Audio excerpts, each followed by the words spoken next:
Alright, this video is Where's My Respect? It's a deep video, heartfelt video, mainly aimed at a couple of my long-term students. And I don't think they fully understand what I've been through in my life and why I am the way that I am.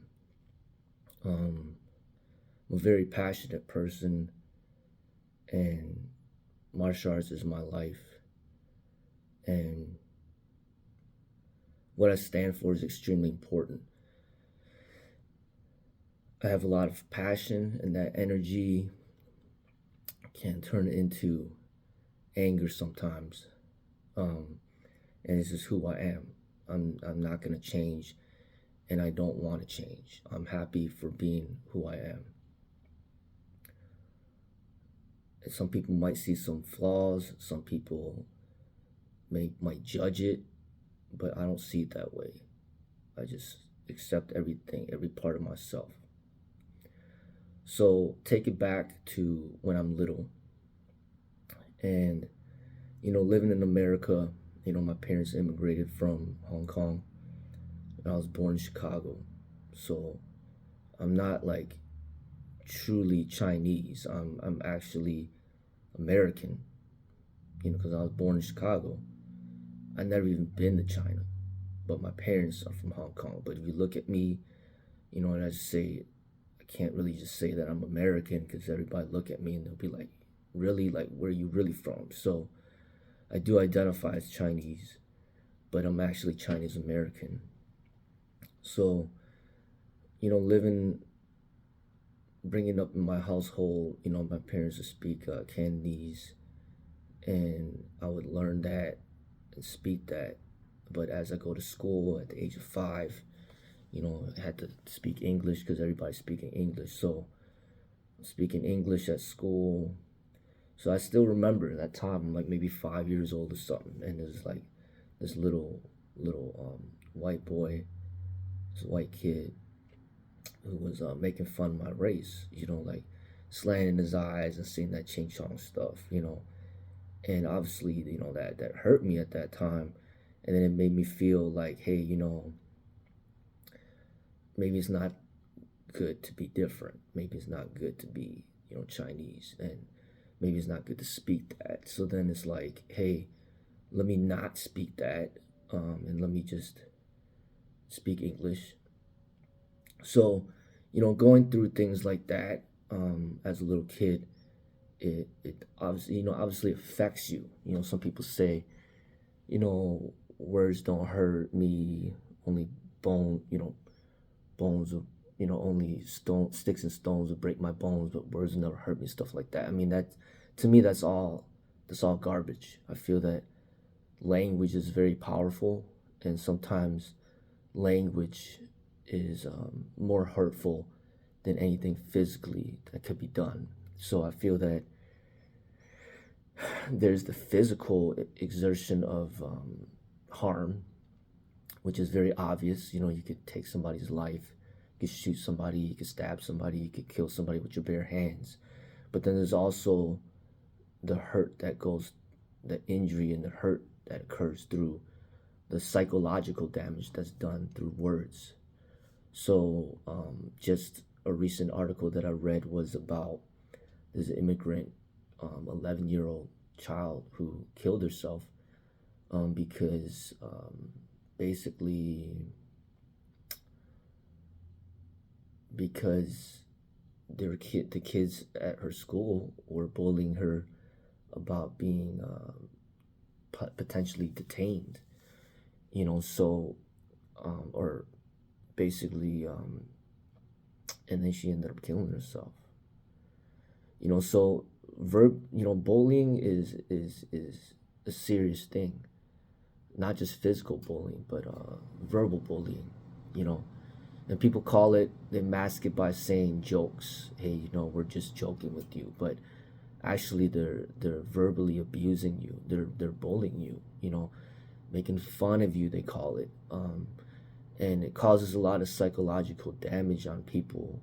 When people make fun of somebody's appearance, their they're fat, they're skinny, or they say women have flat chested, or have a man that's too short, like, or they make fun of how you look, your skin color, your hair, whatever, like whatever they choose to make fun of is basically trying to say, hey, you shouldn't be who you are because who you are is not good enough. And then that goes deep into the psychology of the person, and it could essentially affect the rest of their lives. So the law can't protect people from this adequately. I mean, they try, but it's not the solution. The solution is people have to learn how to respect each other, and how to not disrespect each other, not put each other down, not quote unquote make fun or joke or whatever the case may be. They just have to treat each other with dignity and respect, and treat each other well. Say nice things, or don't say it at all. But that's not how the world is. And there's different forms of bullying, and there's the fighters that bully, and then there's the comedians that bully, like on a mass scale. Like people that are being put on stage and just kind of like rewarded for bullying as much as they possibly can, in order to gain a profit. But that doesn't make it right. And then people are watching this and seeing this and learning from this, and then they bring this into their own lives, and then they think they could just speak to anybody however they want. But that's not how life on real life on the streets it is.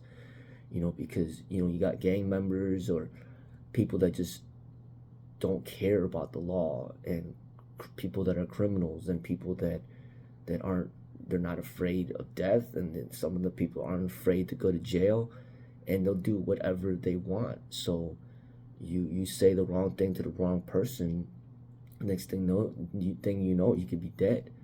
And that's how it is on the streets. They take huge forms of disrespect. Like some gang members, they go into another gang member's territory, they get shot and killed. Some gang members that wear certain colors, that to disrespect another gang, they can get killed. You say the wrong thing, you get killed. And there's a lot of sensitivity when it comes to African Americans and the N-word, and you should know better than to say that around them and disrespect them like that, or say any of these other derogatory terms. But it's much deeper than just skin color. It's everything. Because you making fun of somebody's name, or you making fun of how they look. You're making fun of their height, you're making fun of their gender, you're making fun of what they're wearing, their shoes or their clothes, or whatever the case may be, or how like whatever it is. All disrespect like that is not right.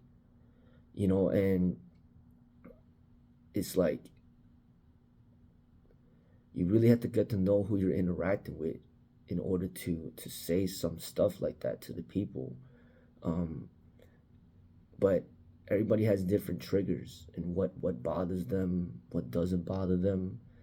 And this is the problem. These are some of the problems and issues that happen in this world, especially in America, where you got all these different races trying to come together and trying to get along, all these differences, all these religions, all these different viewpoints, all these different countries.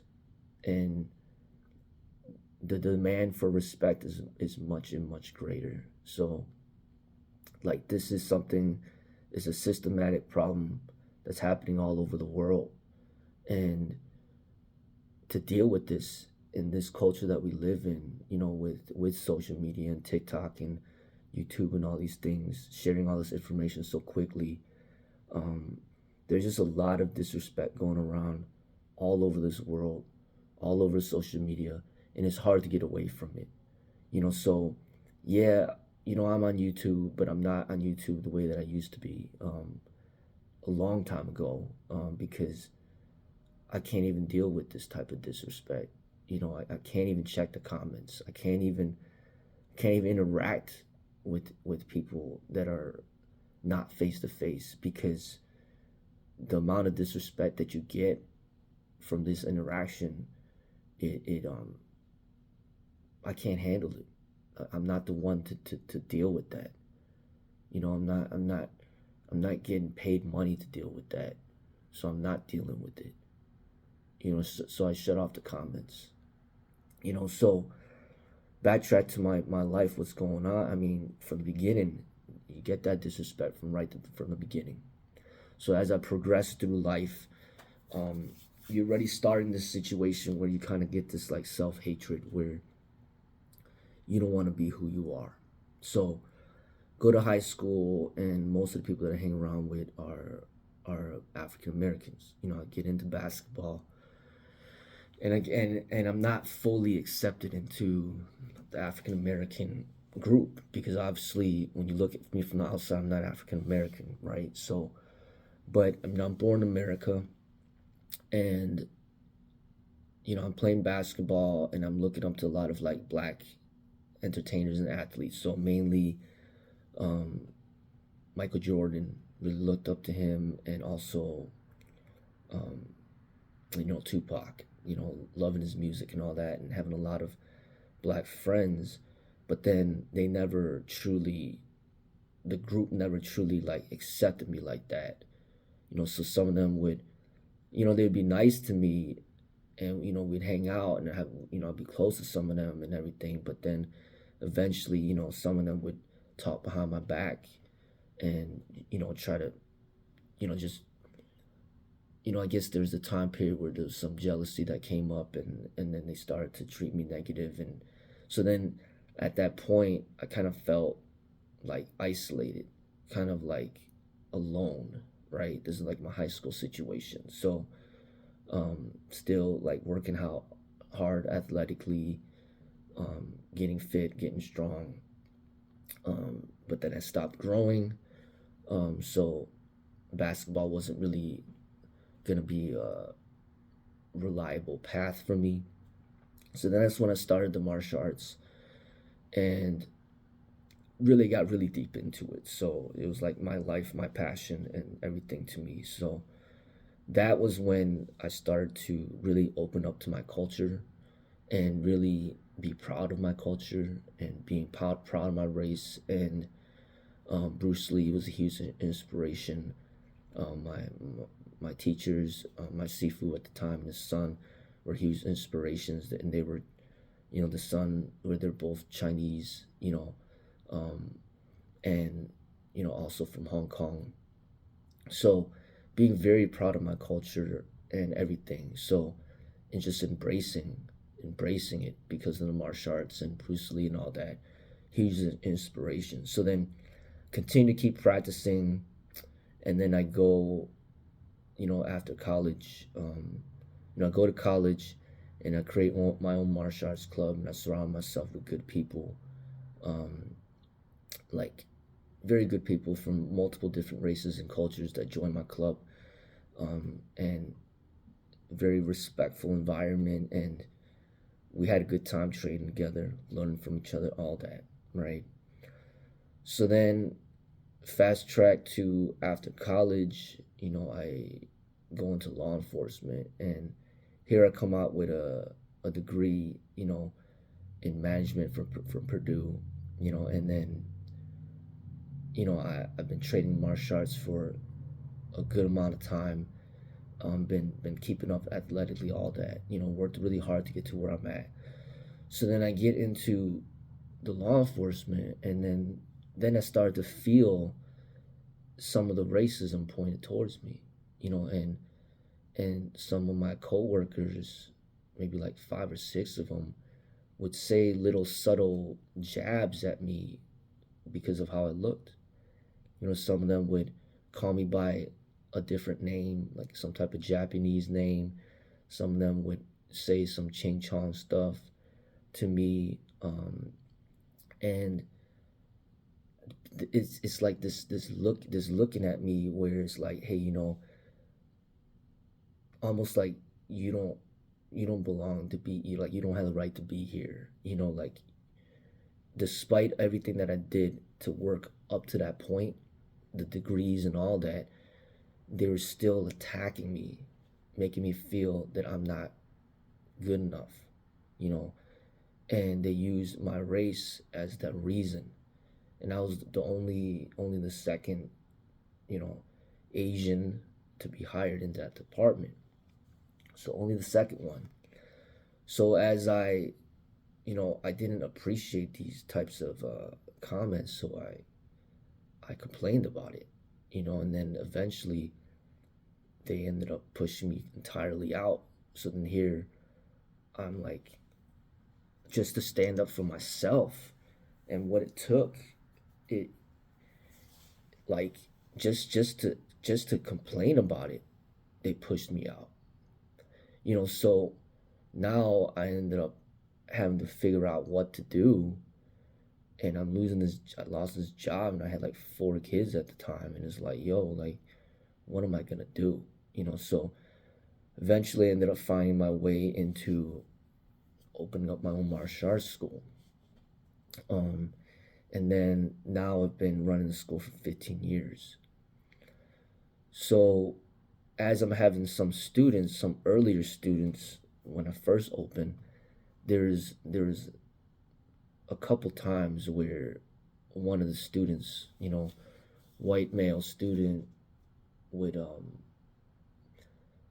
basically make fun of my say some type of Ching Chong stuff right in front of my face, and it got us in you know it put tensions between us, and then we got into it a little bit, and he stopped training, and it never was the same after that. And then there's another student who I trained with for a while, and what ended up happening was he was disrespecting one. He was a white male student, and then he ended up like disrespecting on several occasions one of my African American students that just joined, and just kind of made fun of his race in different ways. And I I verbally disciplined him at that moment, um, in front of a couple of people, and he really didn't like that treatment. And then after that, the entire relationship severed, and he never came back to train. So at that point, I'm like, you know what? I'm standing up against, you know, bullying and racism, and just bullying in general is not tolerated in my school. So that's what I'm standing up against, right? No matter if it's against me, no matter if it's against other students, things like that. So here I'm running this school, and these are the types of things that I'm going through, right? And I feel that not only am I dealing with racism because of my race, people stereotypically, they look at like Chinese people, Asian people as like very submissive, like people that are just not man enough to fight back, or just people that just kind of pushed to the side, people that they just stepped on, and just um, people that just basically don't deserve respect, you know. But not only do I have that going against me, but it's also, I just a new term that I just came up with, like heightism, where people will disrespect you because of your height, especially if you're a male. And to me, I kind of looked at this, and I saw this part very clearly just recently when I was watching the All-Star game, and they had Kevin Hart like being one of the hosts. He's a great comedian, right? But one of the main parts of his comedy is always about people making fun of his height. That's the main thing. And supposedly he's 5'4", which is basically my height almost, because I'm 5'5". But Kevin to make more sense of it, he should be Chinese, because most African Americans are not that height. They're much taller than that. And if you look at people in the NBA, people in the NFL, most African Americans are like very, very tall, and the African American population is not a short population. But if you look at Chinese population, like that's around what height they are.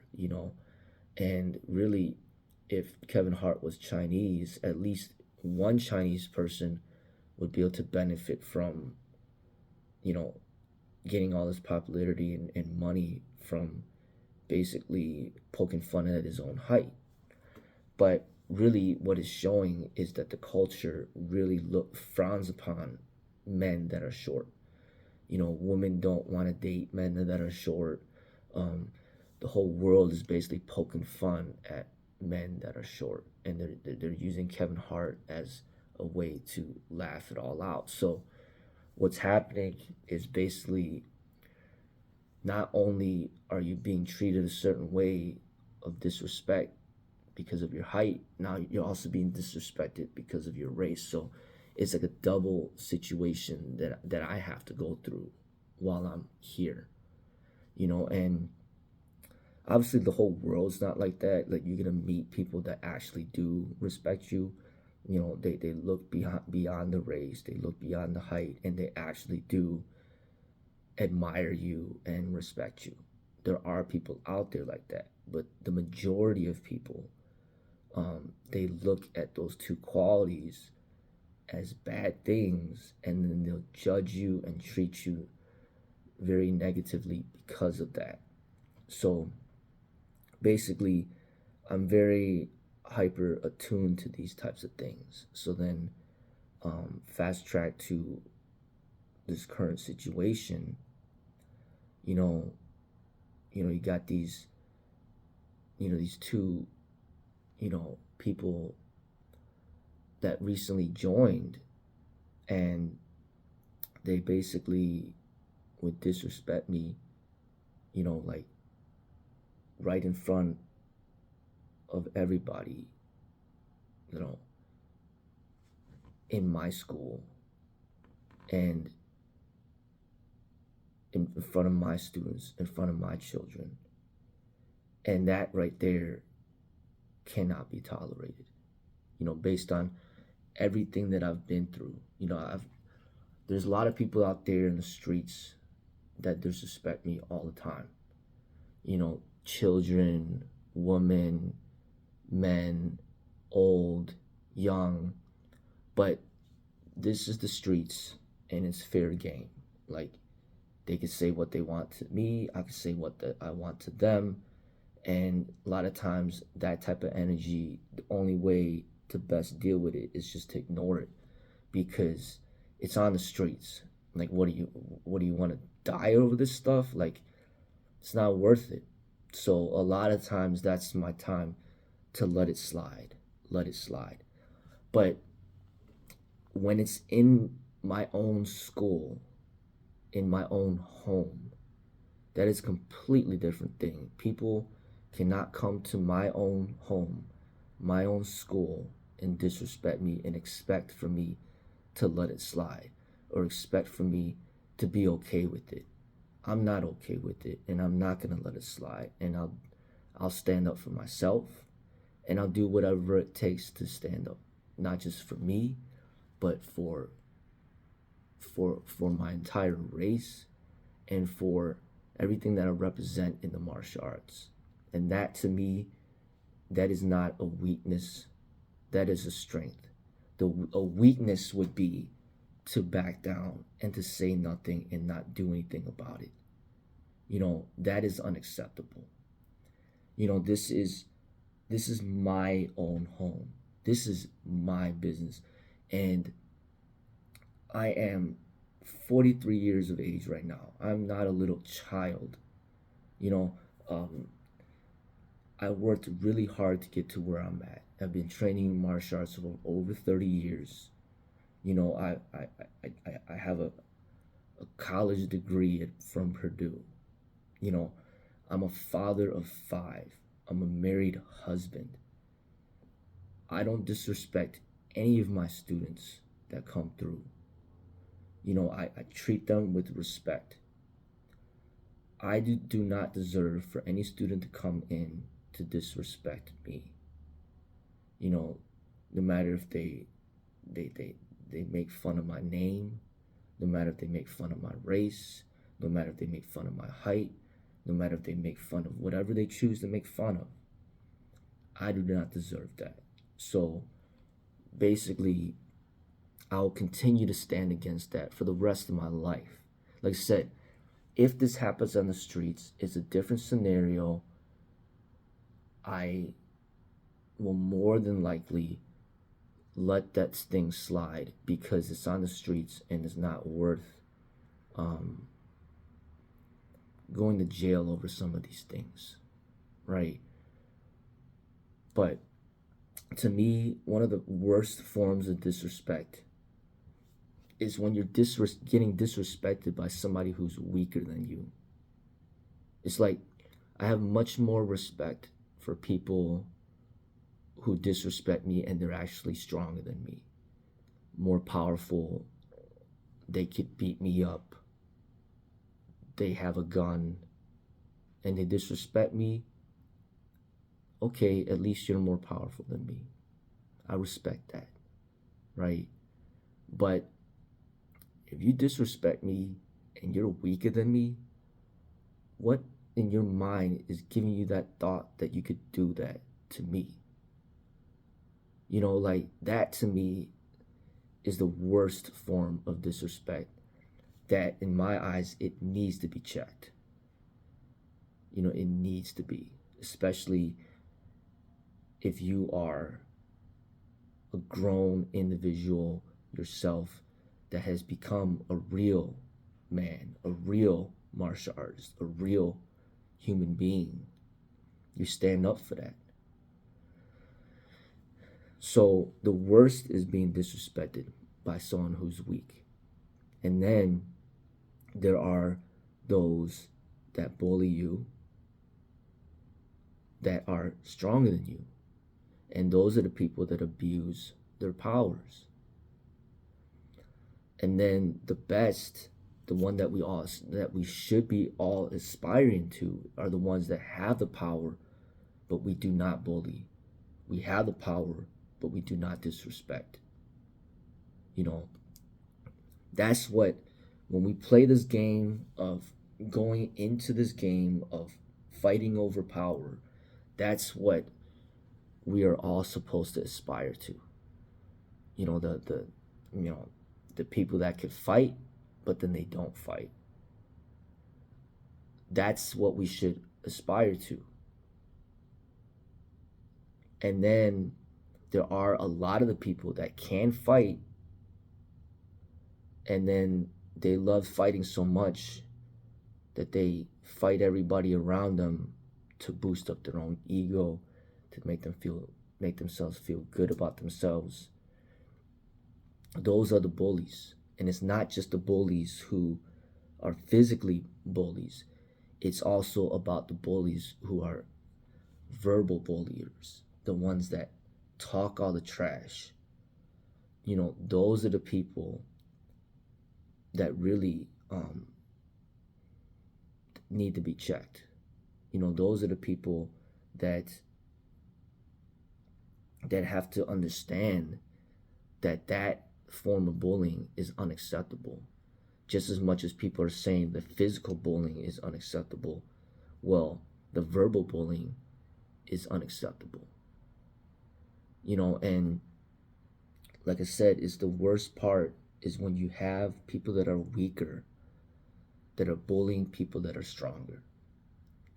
So really, the way that the structure of power should work, like in a family dynamic, is like the mom has got to put the child in check, and then the father has got to put the mom in check. So then it's that development of that chain of authority is what is needed.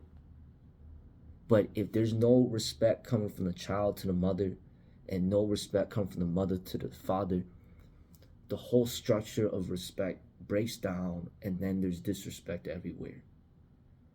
The father has to have respect for the mother has to have respect for the child, and then it's supposed to flow like that. That's how a family dynamic should work, and that's how a martial arts school should work, and that's how this world and how we treat each other should work. But what's happening is everybody is just, there's no respect anywhere anymore.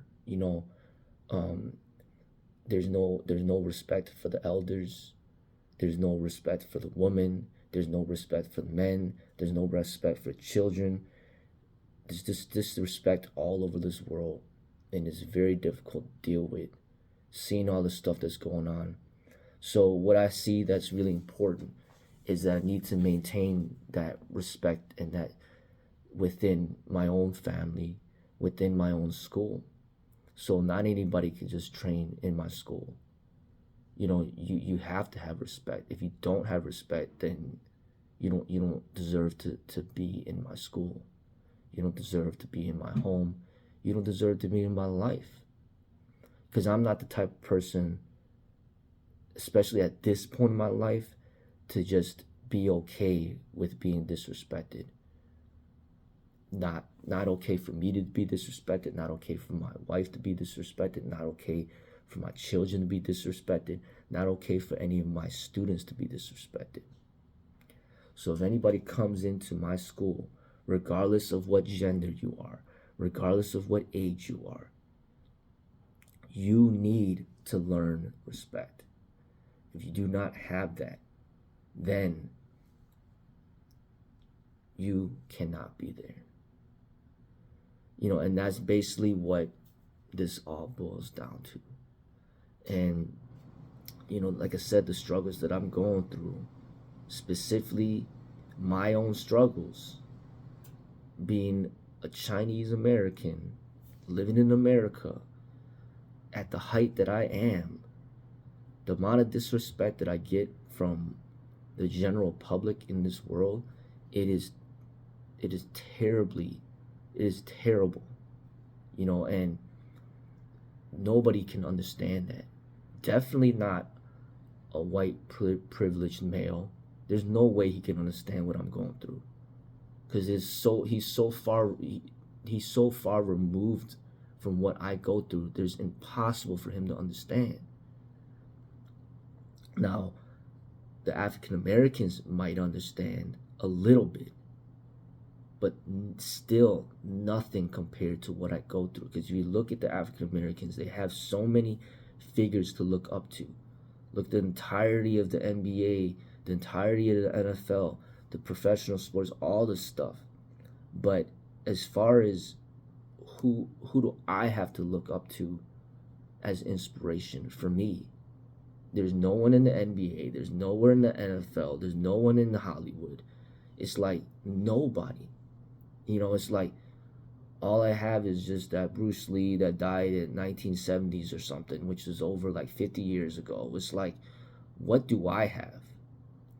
And then on top of that, it's like the heightism, where it's like, who in the NBA is this height? Who in the NFL is this height?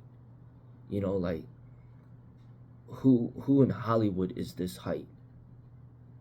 The height is only used as a form of mockery, as a form of like disrespecting people. Like, everybody around this height doesn't deserve respect. So I got that double thing going on in this world, and it's really difficult to deal with.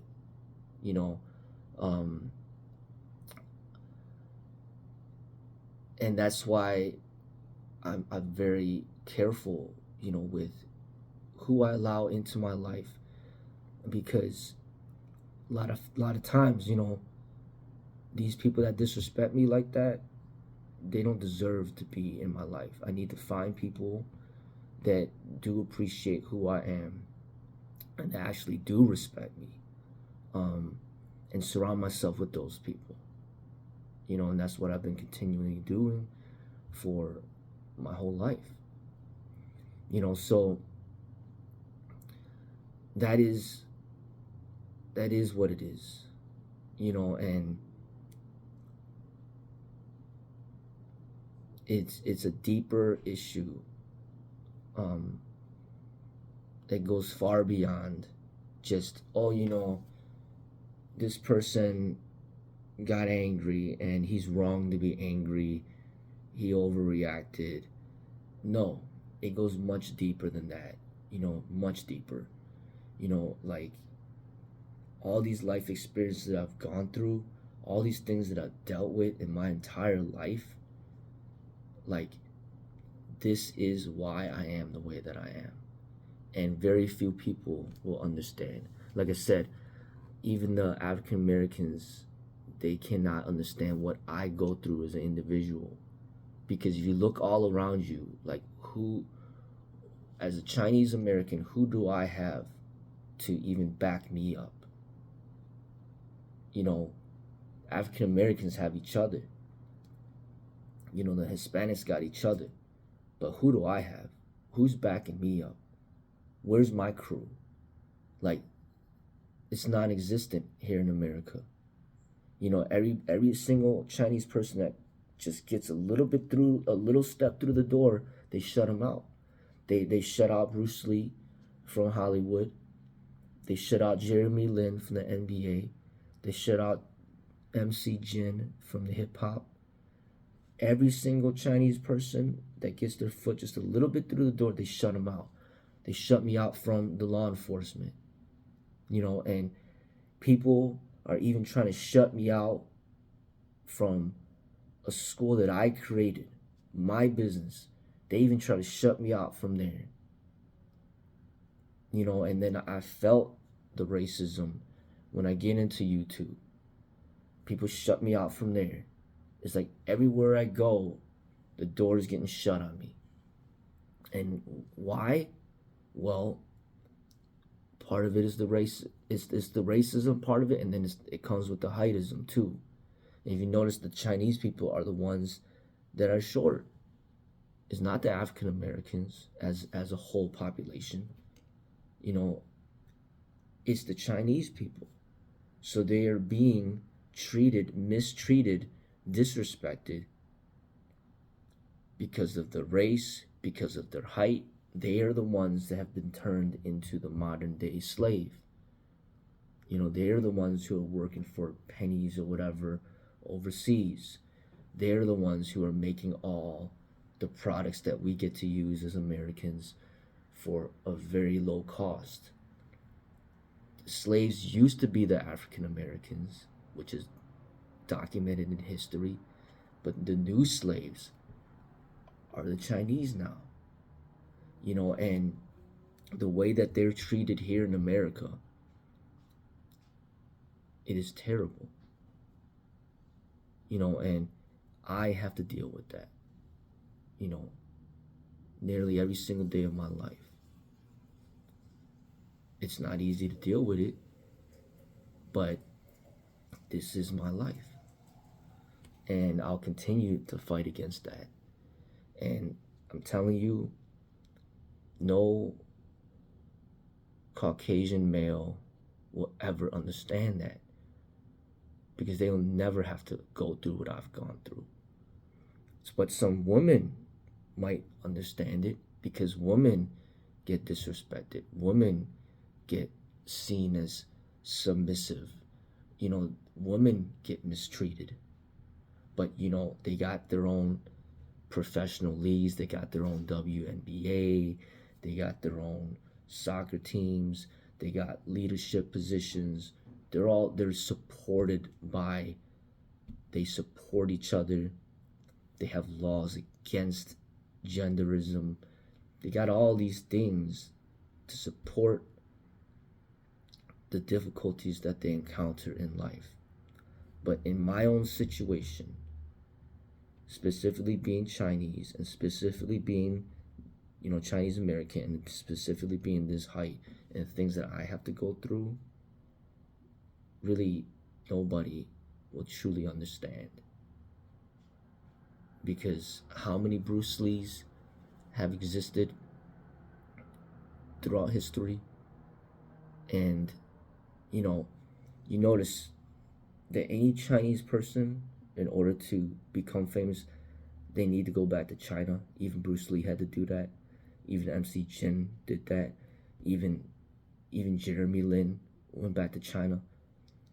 But African Americans don't got to go back to Africa to get famous and rich. There's an enormous amount of rich and famous African Americans right now in America. But that is not the case for Chinese Americans. They're continuously being suppressed, continuously being disrespected, continuously overlooked, continuously having the door shut down on them. And it's a systematic problem that all races contribute to the problem, because I get disrespected from multiple races. It's not just one race that's disrespected me. It's coming from all angles. And even to the point where a person of that race starts having that self-hatred for themselves, wishing that they were not of that race, wishing that they were another race, never truly being proud of who they are. And that now I start to understand why some people may want to transition to another gender.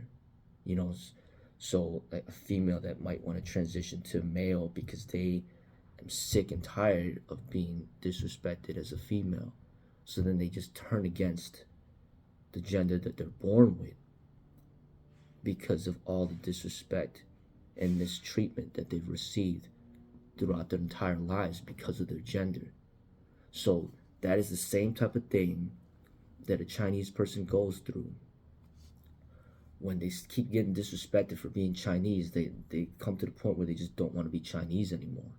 They either want to be white, they want to be black, they want to be Hispanic, they want to be anything other than Chinese, because that is the race that's being the most disrespected out of any race in the entire world.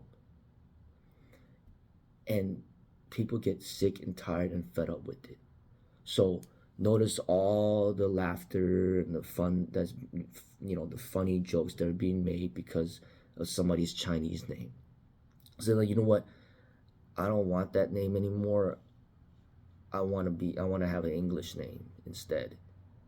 So then they pick an English name, and the next thing you know, they start making fun of the English name. So what do you want me to do? I changed my name. You're making fun of my Chinese name. Now I changed my name to English name. You making fun of that too. So what do you want me to do? What does it take for you to stop making fun of me? So that's where it gets to the physical realm, where it's like, okay, man to man, or just human to human. Even if you're not a man, whatever gender you are, whatever age you are, do you want to throw down? Because if you're weaker and you're disrespecting someone who's stronger, what makes you think you have the right to do that?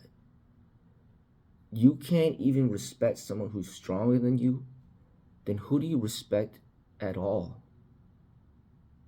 Like, at the very least, the law of nature, at the very least that you could do is respect someone who's stronger than you, more powerful than you, that they could take your life if they wanted to.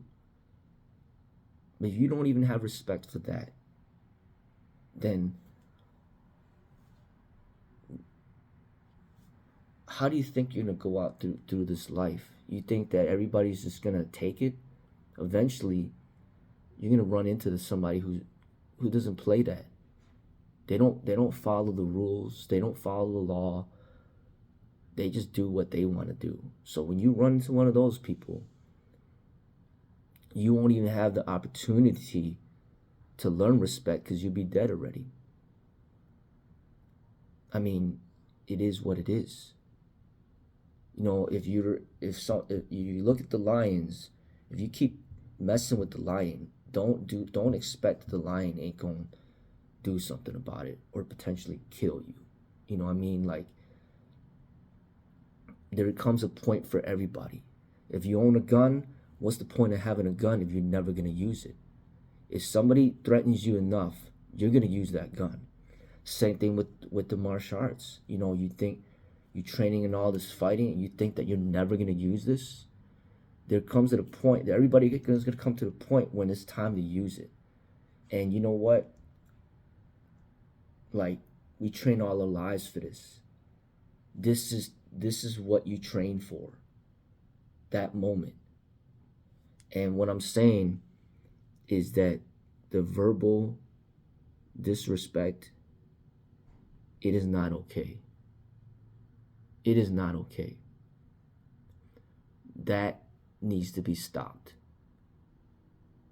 Because there's a lot of cyberbullying, there's a lot of bullying going on in school, and it's leading to a lot of suicides. And it's leading to a lot of not just suicides, but people that are very unhappy with who they are, and then they keep trying to change who they are to stop the bullying, not realizing that no matter how much they will try to change, the bullying will still keep coming. So the people could try to change their gender, the bullying's still gonna be there. You try to, you know, you're Chinese and you try to pretend like you're a different race, the bullying's still gonna be there. The bullying has to be stopped, has to be checked. And if it has to come to something, if it has to come to something physical, so be it. Like, that's where I'm getting at, is that this problem needs to be stopped from the bully. It is not about changing the people that are being bullied. It is about the bully that needs to be changed. And it goes very deep on many levels. So I'm going to stop it right there. But hopefully this will help gain a greater understanding of how deep this gets.